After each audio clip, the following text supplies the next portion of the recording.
we have defined the vector addition and scalar multiplication in the case of our space X cap.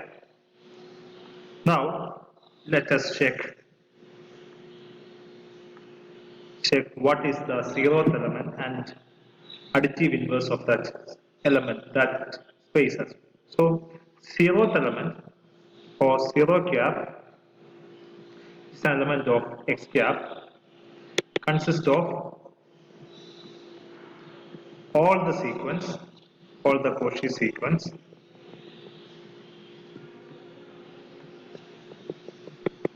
converges to 0, which is actually the 0. So if X cap is an element in capital X cap, then minus X cap consisting of is all the Cauchy sequence of the form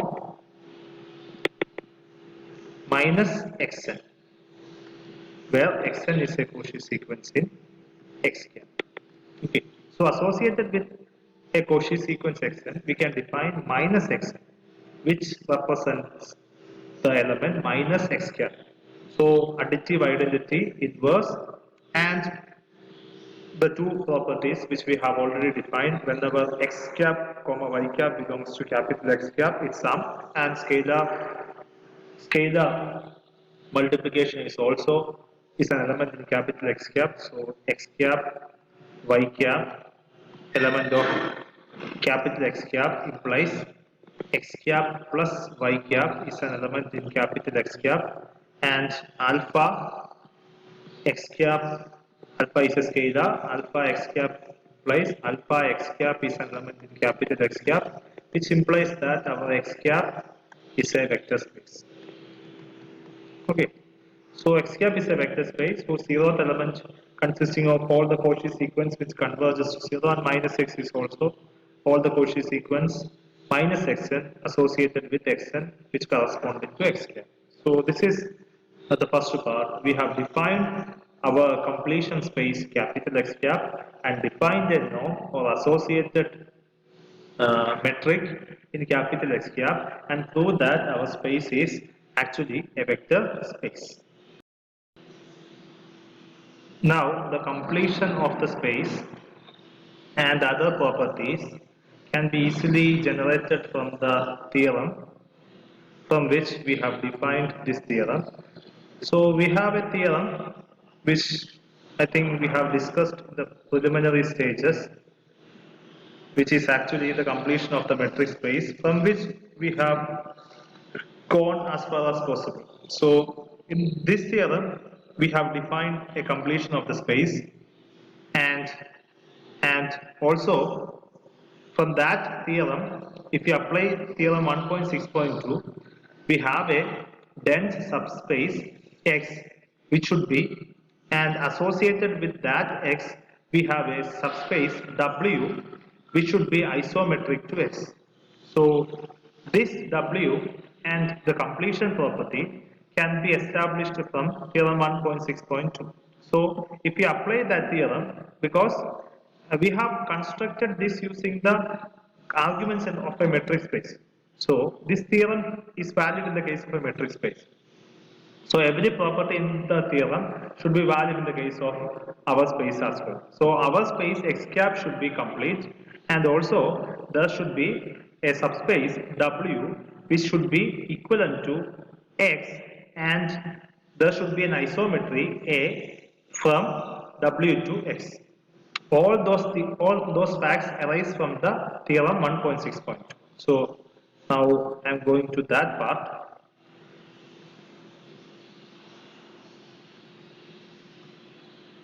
Okay, so we have,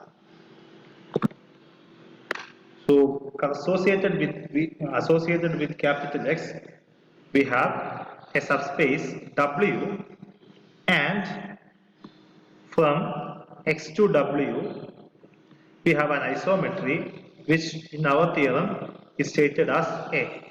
Okay, A is an isometry So corresponding to every x in capital X, there exists an element Ax in W, and norm of Ax, norm of Ax should be equal to norm of norm of x. If we define y as Ax, so norm of y should be equal to norm of x because A is an isometry. Okay. Also, using the fact that W is a space in X cap, a subspace in X cap, it should be equivalent to what? X in X, and from the theorem 1.6.2, this space, subspace W cap, should be dense in capital X cap. So, from that theorem, we can also state the fact that W is dense in X cap.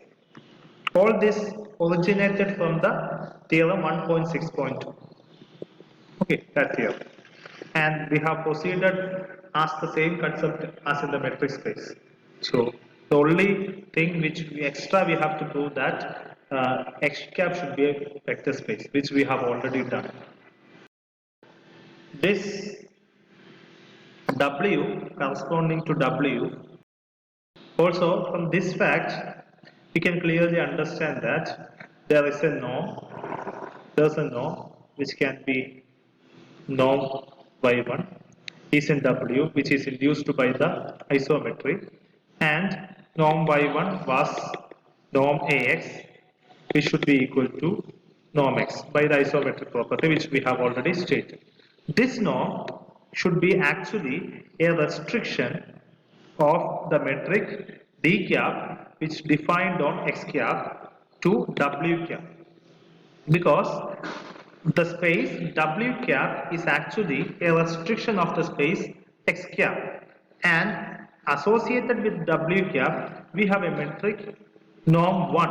Okay, so this is actually a subspace of X cap. So the metric induced in W should be associated with the metric D cap which was defined in capital X cap. So this norm corresponds to, our norm 1 corresponds to the metric